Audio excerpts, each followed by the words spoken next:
விஜய் வந்து எப்படின்னா, அவர் சின்ன வயசுலேருந்தே அவங்க அப்பா டைரக்டரு, இவர் சின்ன வயசில் நடிகர். சின்ன வயசுலேருந்தே நடித்து தான் வந்திருக்காரு. அவருக்கு வந்து அந்த சரியான உழைப்பாளி, நடிப்பு திறமையானவர். இன்றைக்கி ஒரு டாப்பில் வந்து அப்புறமா ஒரு வருஷம் கழிச்சு தான் தெரிஞ்சு அந்த கொண்டவங்க வந்து மாமனாரும் மாமனாரும் மருமகளும் மகனை கொண்டுட்டாங்க. பெத்த மகனை வந்து மருமகளும் மாமனார் 2 பேரும் சேர்ந்து கொண்டுட்டாங்கன்றது அப்புறம் அந்த ஊரில் கண்டுபிடிச்சி தவிர்த்து சார். அப்புறமா தான் நாங்கள் எல்லாருமே நிம்மதியாக இருந்தோம். அதில் சூரியக்கு அப்பா நடிச்சார். அளவாக தான் பேசுவாங்க யார்ட்டையும். ஆனால் நல்ல மனுஷர். அவர் படம் ஃபுல்லாக நான் ஒரு ஆள் தான் பண்ணேன். கடைசி விவசாயி. அவர் கை காசை போட்டு நிறையா பண்ணார். உண்மையிலே மிக பெரிய நல்ல மனசு. அவர் நல்ல மனுஷர். அவர் என்னங்க சார் வேல்ராஜ் சார் என் சொந்த கடை கோழி கடையில் துண்டை விரித்து படுத்துட்டுருக்கேன். அப்போ வராது வந்து தர்மம் இருக்குவா. அவரோட அந்த கேரக்டர் இன்னைய வரையும் ட்ரெண்டிங்கில் தான் இருக்குது. இந்த பரதபடா சங்கத்தில் கருப்பா அப்படின்னு அவர் சொல்கிற அந்த டைலாக் இன்னைய வரையும் ட்ரெண்டிங்கில் தான் இருக்குது.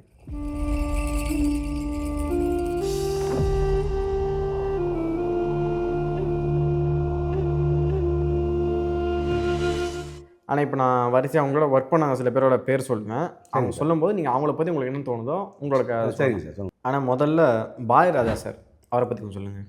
அதான் சார் நான் முதல்ல வந்து நடிக்க வந்தது அவர்கிட்ட தான். பாலா சார் சார் படத்தில் ஃபுல்லாக நான் ஒர்க் பண்ணேன். 2 படத்தில் ஃபுல்லாக நான் ஒர்க் பண்ணேன். அவர் நல்ல மனுஷன். அவர்கிட்ட வேலை பார்த்தால நான் ரொம்ப பெருமைப்படுறேன் சார். தவசி என்ன தவசி வந்துன்னு சார் அவர் வந்து எப்படி சொல்லாமல் அவர் பேசுறதுக்கு மட்டும் எனக்கு ஒரு கொஞ்சம் டைம் கொடுக்கணும். நான் சினிமாவை வேணாம்னு இருக்க டயத்தில் நான் ரொம்ப நடிக்கணும்னு போய் காசுகளை இழந்த டயத்தில் படமே வேணாம்னு என் சொந்த கடை கோழி கடையில் துண்டை விரித்து படுத்துட்டுருக்கேன். அப்போ வராது வந்து தர்மம் இருக்குவா சுப்பிரமணியம் அவர் படத்துக்கு நடிக்கவா அப்படின்னு தானே வரலப்பா ஆளை விடு, என் கடையில் சிக்கன் சாப்பிட்டுட்டு போ அப்படின்னு சொல்கிறேன். அதெல்லாம் முடியாது, நீ நடிக்கவில்லைன்னா உன் கூட வேலை வைக்கிற அனுப்பி கடையில் வேலை வைக்கிறவங்க அப்போத்தையும் முதல்ல சரின்னு நான் காலையில் என்கிட்ட வேலை வைக்கிற 4 பேரை கூப்பிட்டு போகிறேன். கூப்பிட்டு போனவனே சுப்பிரமணியம் வர திருநகரை சுட்டு போகுது விட்டுட்டு அப்படியே போயிடுறாரு. தர்மம் நீயே பார்த்துன்னு போயிடுறாரு சார். நான் அதில் வந்து நான் யோசித்து பார்த்தேன்.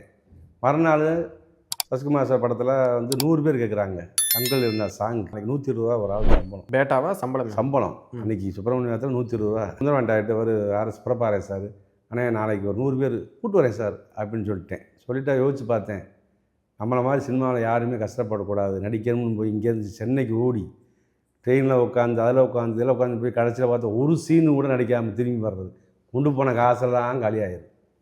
இப்படி யாருமே கஷ்டப்படக்கூடாது. படம் இங்கே வருதில்லை, நம்ம ஒரு நல்லது பண்ணுவோம்ட்டு ஆரம்பிச்சேன் சார். ஓகேன்னு சொல்லி கொடுக்குற சம்பளத்தை வாங்கி கொடுத்துருவோம், சாப்பாடை போடுவோம்ட்டு. சுப்பிரமணியம் ஃபஸ்ட்டு படம் தவசீரை எனக்கு வழியை விட்டு போயிட்டு அவரால் ஜெயிக்க முடியல. அவரை கூப்பிட்டுட்டு போய் அரவான படத்தில் நான் நடிக்கிறதுக்கு வாய்ப்பு கொடுத்தேன். இவரை தவசியை ஒரு டயத்தில் அவரால் ஜெயிக்க முடியாமல் நான் நிறையா படம் பண்ணிக்கிட்டு இருக்கேன். தேனியில் ஷூட்டிங்கில் இருக்கேன். அப்போ தவசி என்ன குடும்ப சூழ்நிலை காரணமாக நான் சொல்கிறதெல்லாம் உண்மை சார், பொய்யா இல்லை, வாழவே முடியாத கட்டம் இருக்குது, அவ்வளோ பிரச்சனை, வேலை இல்லை, ஒன்றும் இல்லை அப்படின்ட்டு மருந்து பாட்டிலோட தர்மர் உன்னை பார்த்துட்டு சாக போகிறேன்னு சொல்லிட்டார் சார். அப்புறம் உண்மையிலேயே என் மனசு கஷ்டப்பட்டுனே பேசாமல் இருந்தேன். நான் வந்துடுறேன்னு சொல்லி தேனியில் ஷூட்டிங்கில் இருக்கேன். 2 வீலர் எடுத்துக்கிட்டு நேராக நைட்டு என் கடை திருமங்கலத்தில் வச்சுருக்கேன் பஸ் ஸ்டாண்டில். அந்த உட்காந்துருக்க மருந்து பாட்டோடு சாகிறதுக்கு அப்படி அந்த பாட்டில் பிடுங்கி நான் தூக்கி போட்டு என்னென்ன இப்படி பண்ணுற அப்படின்னு அழுகுறாரு. வாழ முடியல தம்பி அப்படின்ட்டு. அப்போ நான் என்ன அவருக்கு தேவைன்ற அந்த இடத்துல வாங்கி கொடுத்து சாப்பிட விட்டு என்னென்ன பண்ணுவோம் எல்லாம் செஞ்சு அவருக்கு அனுப்பி பையில் ஒரு 500 ரூபா வச்சு இன்னிலேருந்து நல்லா வந்துடுவேன் கவலைப்படாதுன்னு சொல்லி போன பின்னாடி தான் அவர் வருத்தப்படாத வாலி சங்கத்தில் சூரியக்கு அப்பா நடித்தார். ஆமாம், நடித்த உடனே ஃபேமஸ் ஆகிட்டார். மறு நிமிஷமே நேராக ஒரு சிவப்புக்குள்ள காரை எடுத்துகிட்டு என்கிட்ட வந்தார். தம்பி தர்மா, நீ போட்டது இன்றைக்கி 500 ரூபா கொடுத்தது அன்றைக்கி நான் அண்ணே நல்லா இருக்கேன் பாரு, கார் வாங்கிட்டு வந்துருக்கேன் பாருன்றது எனக்கு சந்தோஷமாக இருந்துச்சு. கடைசியில் கூப்பிட்றாரு, ஃபோன் அடிச்சு, தம்பி ஆஸ்பத்திரிக்கேன் வந்து பார்க்க வேண்டார் சார். நான் உண்மையிலே போகணும்னு தான் பார்க்க எனக்கு முடியல, டைம் கிடைக்கல, போக முடியல. மறுநாள் போனாலும் ஃபோன் பண்ணுறேன். சரி போய் ஏதாவது ஒரு பெரிய அமௌண்ட்டை கையில் கொடுத்து ஒரு அமௌண்ட்டு ஃபோன் பண்ணுறேன், இறந்துட்டான்னு சொல்லிட்டாங்க. இந்த அளவுக்கு நான் இருக்கேன்னா அந்த 4 பேர்த்துக்கு இன்றைக்கி சம்பளத்தை கொடுத்து சாப்பாடு போட்டு இன்றைக்கி 2.25 லட்சம் பேர் நடிக்க வச்சுருக்கேன். அதுக்கு அவர் ஒரு முக்கியமான காரணம் தவசி தான் சார். அவரோட அந்த கேரக்டர் இன்னைய வரையும் ட்ரெண்டிங்கில் தான் இருக்குது. இந்த பரதபடா சங்கத்தில் கருப்பா அப்படின்னு அவர் சொல்கிற அந்த டைலாக் இன்னைய வரையும் ட்ரெண்டிங்கில் தான் இருக்குது. வேல்ராஜ் சார் தான் அவங்க வந்து அதான் ஆடு காலத்தில் அவங்க பார்த்ததே இல்லை. நான் வேலையை மட்டும் பார்த்துட்டே இருந்தேன். அந்த ஒரு சின்ன ஒரு பிரச்சனை நடந்த பின்னாடி என்னை பார்க்க போகிற அன்றைக்கி தான் அவங்க சார்கிட்ட பேச கிடச்சி இன்றைக்கி அவர்னால நல்ல ஒரு என்கரேஜ்மெண்ட் எனக்கு. எந்த படம் அவர் பண்ணாலும் அந்த படத்தை அங்கே மதுரைக்கு பண்ணுறீங்களா, தேனிக்கு போகிறீங்களா, தருமரை பாருங்கன்னு சொல்லி விடுவார். என்கரேஜ் பண்ணுறதுல அவரை மாதிரி ஒரு மனுஷரை பார்க்கவே முடியாது. ஒருத்தவங்க கூட மேலே உயர்த்து பண்ண பிறகு கூட அப்படியே அப்படி போயிடுவாங்க. ஆனால் அவர் அப்படி இல்லை. இன்னைக்கு வரலையும் என் ஃபோனை உடனே எடுப்பாங்க.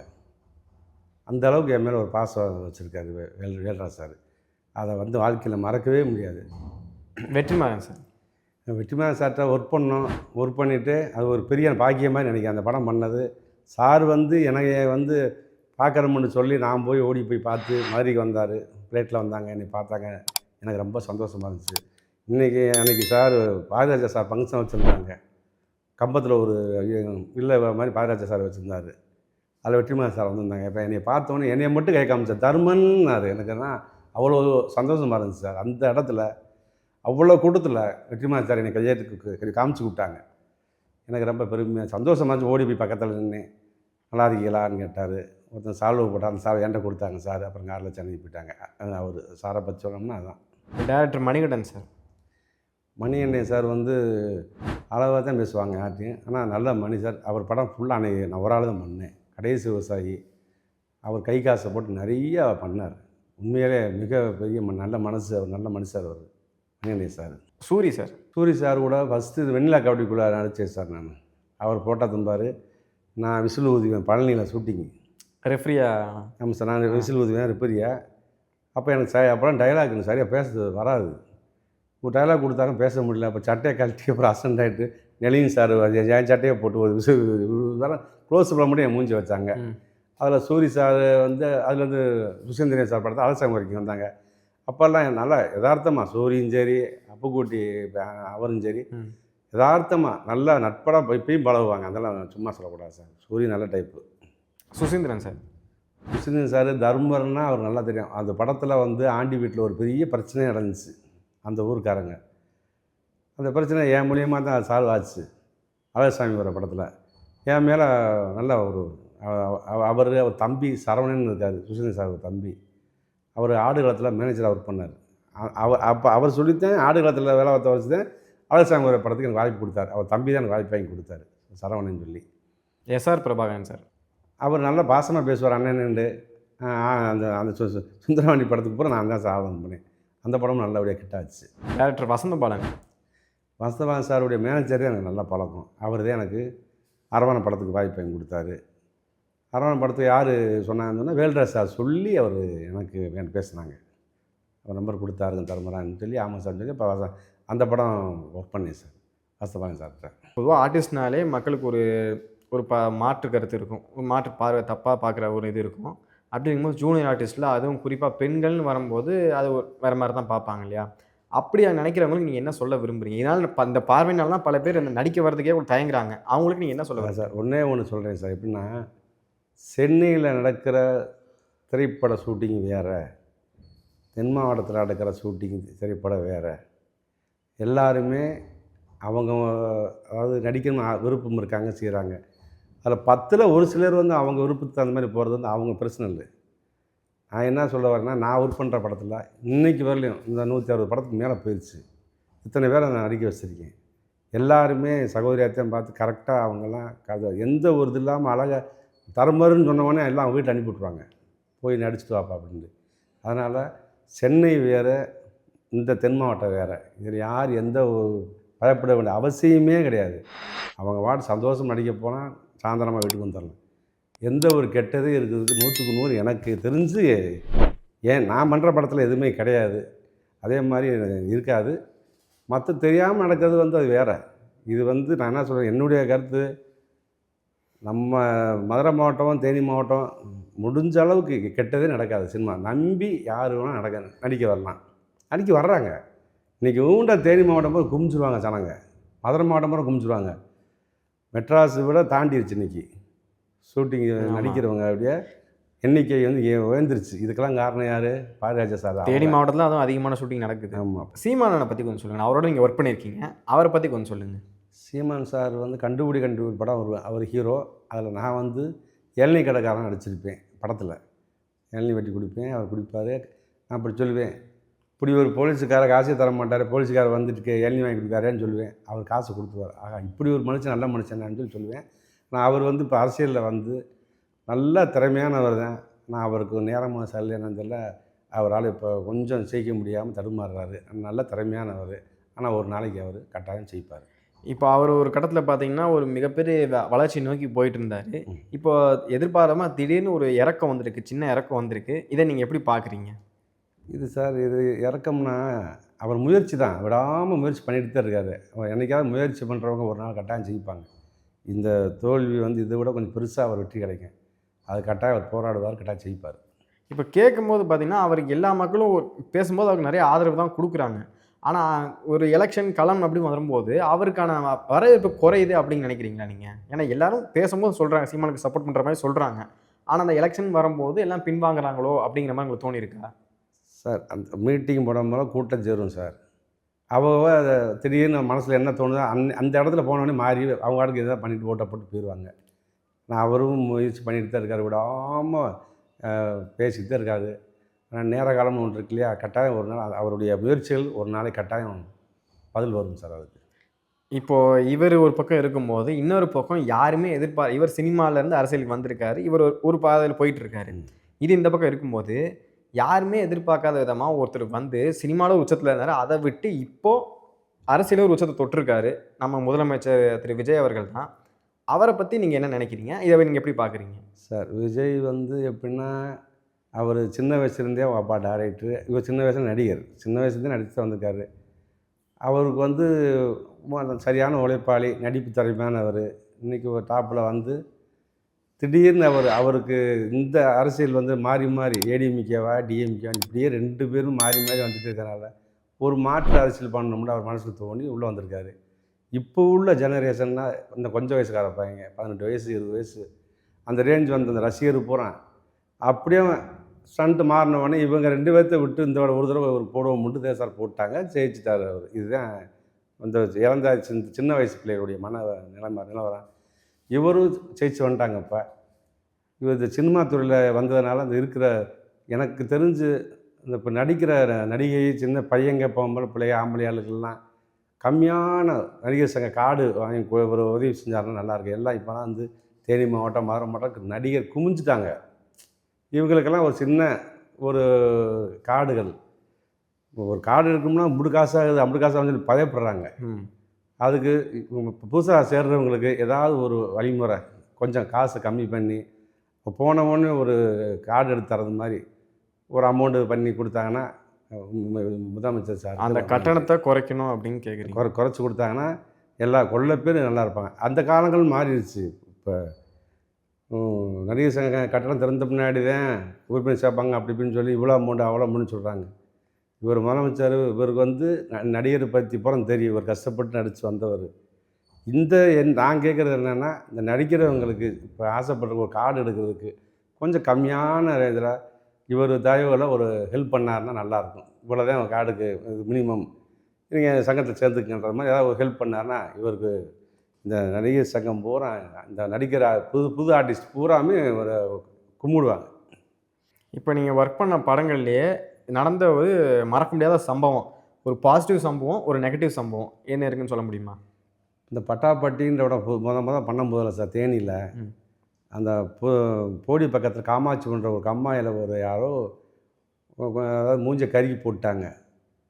நடிக்க வந்த நைட் ஷூட்டு 300 பேர் அதாவது மர்டர் பண்ணியிருக்காங்க. ஆமாம், போட்டாங்க. அது நடிக்க வந்த ஆள் தான் பண்ணிட்டாங்கன்னு சொல்லி அந்த சினிமாவில் மெட்ராஸ் வந்த யூனிட்டை பூரா தூக்கி உட்கார வச்சுட்டாங்க. அவ்வளோ கடைசியில் பார்த்தா எல்லாருமே நடித்தவங்களை பூராத்தையுமே பிடிச்சி ஒவ்வொருத்தையும் ஃபோன் நம்பரை வாங்கி வச்சு பூரா யார் என்ன எப்படி பண்ண இது பண்ணி கேட்டு டார்ச்சர் பண்ணி கடைசியில் பார்த்தா அப்புறமா 1 வருஷம் கழிச்சு தான் தெரிஞ்சு அந்த கொண்டவங்க வந்து மாமனாரும் மருமகளும் மகனை கொண்டுட்டாங்க. பெத்த மகனை வந்து மருமகளும் மாமனார் 2 பேரும் சேர்ந்து கொண்டுட்டாங்கன்றது அப்புறம் அந்த ஊரில் கண்டுபிடிச்சி தவிர தெரிஞ்சு சார். அப்புறமா தான் நாங்கள் எல்லாருமே நிம்மதியாக இருந்தோம்.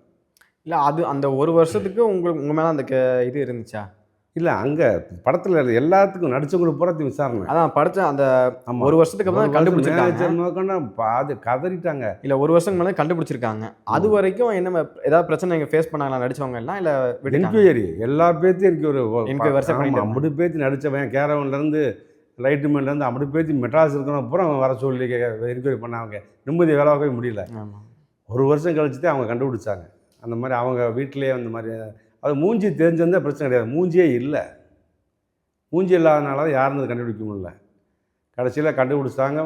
அவங்க அப்பானும் அந்த செத்தவருடைய அப்பாவும் பொண்டாட்டி சேர்ந்து கொண்டுட்டாங்கன்னு. இப்போ இதே மாதிரி ஒரு பாசிட்டிவான சம்பவம் சொல்லுங்க நீங்கள் ஒர்க் பண்ணதில். எனக்கு எப்படி சார், எனக்கு உண்மையிலே வந்து சந்தோஷமான விஷயம் எப்படின்னா, நான் எத்தனை படம் ஒர்க் பண்ணியிருக்கேன். 160 படம் மேலே வந்துட்டு 2.5 லட்சமாக நடிக்க வச்சாச்சு. நான் எல்லா படத்துலேயுமே ஒரு சின்ன சின்ன கேரக்டர் நடிச்சிருக்கேன். எல்லா படத்துலையும் நடிச்சிருக்கேன். நான் வேலை பார்த்த படத்தில் அவன் எல்லாத்தையும் ஒவ்வொரு சீன் வந்துட்டு போயிடுவேன். ஆனால் என்னை வந்து ஆளாக்கணும்னு சொல்லி நிர்மல்குமார் சார் அல்லா மாலிக் இந்த படத்தில் என்னுடைய நடிப்பை அப்படியே புழிஞ்சு எடுத்துட்டார். அப்படி அழகாக நான் நடிக்க வச்சிட்டார். இதை வந்து வாழ்க்கையில் நான் அவரை வந்து நான் 2 கை கூப்பி நான் கும்பிட்றேன். நான் அதை எதிர்பார்த்துட்ருக்கேன். அந்த படம் அப்படி ஒரு எனக்கு பேர் கிடைக்கும்ன்றதில் எனக்கு நல்லா இல்லை. சாருக்கு திருப்பி நிர்மல்குமார் சாருக்கு நான் நன்றியை சொல்கிறேன்.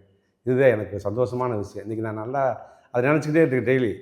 அது எனக்கு நல்ல லைஃப் கொடுக்கும். அந்த சாருடைய படம் எனக்கு வெளியே வந்துருச்சுன்னா என் தருமருக்கு இவ்வளோ திறமை இருக்கான்னு எல்லாத்துக்குமே தெரியும். அப்போ இனிமேல் அந்த மாதிரி ஒரு சந்தோஷமான விஷயம் சார் அது. ஆனால் இப்போது ஸ்பாட்டில் இந்த மாதிரி ஒரு கோர சம்பவம் நடந்திருக்கு, அதை சொன்னீங்க. இப்போ அதே மாதிரி ஸ்பாட்டில் நடந்த ஒரு நல்ல விஷயம், ஸ்பாட்டில் இந்த மாதிரி விஷயம் நடந்துச்சு, ரொம்ப நல்ல விஷயம் அப்படிங்கிற மாதிரி ஒரு நல்ல விஷயம் சொல்லுங்கள். ஒரு நல்ல விஷயம் சொல்லலாம்னா சார், இதை வந்து நான் ஜாலியாக தான் சொல்கிறேன். அரவான் படம் ஷூட்டிங் போயிட்டுருக்கு. அதில் வந்து பேமெண்ட்டு இதில் வந்து ஒரு சின்ன ஒரு இது நடந்துச்சு. எப்படின்னா, எங்கள் ஆட்களே வந்து ஒரு நிறைய லாரிலாம் வந்துருச்சு. வாடகை கூட கொடுக்கணும்னு சொல்லி கொஞ்சம் அமௌண்ட்டை கம்மியாக கொடுத்தாங்க. நான் ஒரு மேனேஜர்கிட்ட போய் கேட்கும்போது கூட சார் ஒரு 10 ரூபா சேர்த்தாங்க தரல. அவங்க ஊர்க்காரங்க கூட மறித்து இது மாதிரி பண்ணுவோம். அப்போ காலையில் ப்ரொடியூசர் வந்துட்டார், சிவா சார் வந்துட்டார், சென்னையிலேருந்து வந்துட்டாங்க. அம்மா கிரீசன் சிவா சார் வந்து கொடுத்தாலும் இங்கே வாங்க, உங்களுக்கு எவ்வளோ பேலன்ஸ்னால சொன்னேன். சொல்லிவிட்டு அவரை கேஷியரை கூப்பிட்டு அவர் கையில் பாதி ரூபாய் கொடுங்கன்னாரு. பாதி ரூபாய் வந்து கொடுத்தாங்க. மேற்கொண்டு பாதி ரூபா இருக்குது. இந்த ரூபாயை வச்சுக்கிட்டு நாளை காலையில் 600 பேர் பொம்பளைவும் ஜாக்கெட்லாம் வரணும், ஆம்பளைவும் கோமணத்தோட வரணும், ஒரு ஆள் தான் அப்படி பற்றி கூப்பிட்டு வரணும்னு சொல்லிட்டார் சார். காலையில் 8 மணி சொல்கிறாரு. நாளைக்கு 8 மணிக்கு வந்து நிப்பாட்டணுன்றாரு. பாதி அமௌண்ட்டை கொடுத்துட்டாங்க, வாங்கிட்டேன். மேற்கொண்டு அமௌண்ட்டு காண்டி சொல்கிறாங்க. நான் என்ன பண்ணுறது எனக்கு புரியல. என்ன கொடுத்தது ஒரு அமௌண்ட்டு ஒரு கொடுத்துருக்காங்க, பாதி அமௌண்ட்டு பெரிய அமௌண்ட் ஒன்று நிற்கிது. நான் எப்படி ஒன்றும் சொல்ல வாங்கிட்டேன். சரிங்க சார்னு சொல்லிட்டேன். சாரு ப்ரொடியூசர் சொன்னது மாதிரி மறுநாள் காலை 8 மணிக்கு சொன்னால் கொண்டு வந்து பாடிட்டேன். எனக்கு முன்பாட்டேன். அப்புறம் சிவா சார் ப்ரொடியூசர் வந்து என்னை பார்த்து ரொம்ப பாராட்டினார். வேலையை கரெக்டாக பண்ணீங்க, சூப்பர் தருமன்னு சொல்லி படம் முடிஞ்ச பின்னாடி எனக்கு ரொம்ப தனியாக கூப்பிட்டு எனக்கு என்ன செய்யணுமோ அதை செஞ்சு நல்லபடியாக பண்ணார். உண்மையிலே வாழ்க்கையில் ஒரு சந்தோஷமான நாள். அந்த வேலை நாளையும் நல்லா பார்க்குறீங்க, கரெக்டாக ஒருக்கி தரப்போன்னு சொல்லிட்டு போனார் சிவா. இதை வந்து மறக்க முடியாது. அரவான படத்தில் நடந்த சமாச்சாரம். நீங்கள் இவ்வளோ படம் வேலை பார்த்துட்டீங்க, நிறைய பேர் நடிக்க வாய்ப்பும் கொடுத்துருக்கீங்க. இப்போது இதுலேருந்து உங்களுக்கு அடுத்த கட்டம் என்ன பிளான் பண்ணியிருக்கீங்க? சார், இப்போ நான் வந்து நடிக்க வந்தவன் இன்றைக்கி ஆளுலாம் போகிற இவ்வளோ பேர்த்த நான் 2 மாற்றி போயிட்டேன். என்னைய ட்ராக்கு போய் இன்றைக்கி இத்தனை பேர் ஆளாக்கி விட்டாச்சு. இன்னொரு லட்சியம் எனக்கு என்னென்னா, நான் பட்ட கஷ்டங்கள் சின்ன வயசில் என்னென்ன பண்ணேன் கதையெல்லாம் நான் எழுதி நான் வச்சுருக்கேன். மிக விரைவில் ஒரு சின்ன படமாக நான் டைரக்ட் பண்ணலாம்னு நானாக தான் கதையெல்லாம் எழுதி, எனக்கு என்ன சினிமா பற்றி A to Z தெரியும். நானும் இப்படியே இப்போ வாழ்க்கையில் இப்படியே போயிடக்கூடாதுல்ல. இப்போ ஒரு நடிக்க வந்தேன், இன்றைக்கி நல்லா நடித்தாச்சு. இந்த அளவுக்கு எல்லா பேர்த்துக்கும் வாழ வச்சாச்சு, எல்லா பேர்த்துக்கும் லைஃப் கொடுத்தாச்சு. நான் ஒரு டைரக்டர் ஆகணும்னு சொல்லி என்னுடைய வேலைகளை பார்த்துட்ருக்கேன் சார். கடவுளுடைய அனுகிரகம் இருந்துச்சுன்னா கட்டாயம் நான் அந்த முயற்சிகள் நடக்கும். கூடிய விரைவில் நாங்கள் டைரக்டர் தர்மன் என்னென்னா பார்க்கலாம். ஆமாம் சார், கட்டாயம் கடவுள் எனக்கு வழி விடுவார்ன்ற நம்பிக்கை இருக்குது சார். என்னுடைய மனசில் வந்து நான் நினச்சது நடக்கும் அப்படின்றத கரெக்டாக இருக்குது. தொழிலில் கரெக்டாக இருப்பேன் சார். இது ரொம்ப முயற்சி பண்ணி நல்லா எழுதிக்கிட்டு இருக்கேன். இது மிக விரைவில் நான் ஆரம்பிப்பேன் சார். கண்டிப்பாக அந்த உங்கள் படம் வெற்றி பெறணும் அப்படின்னு எங்கள் சேனல் சார்பாக உங்களை வாழ்த்துறோங்க. ரொம்ப நன்றி சார். இந்த பி குட் சேனலில் நல்ல விஷயம்ன்றதுனால நீங்கள் எல்லாருக்கும் போய் சேர்கிற மாதிரி நல்ல எல்லாருக்கும் ஷேர் பண்ணணும்னு உங்களை பணியும்பா கேட்டுக்கொள்கின்றேன்.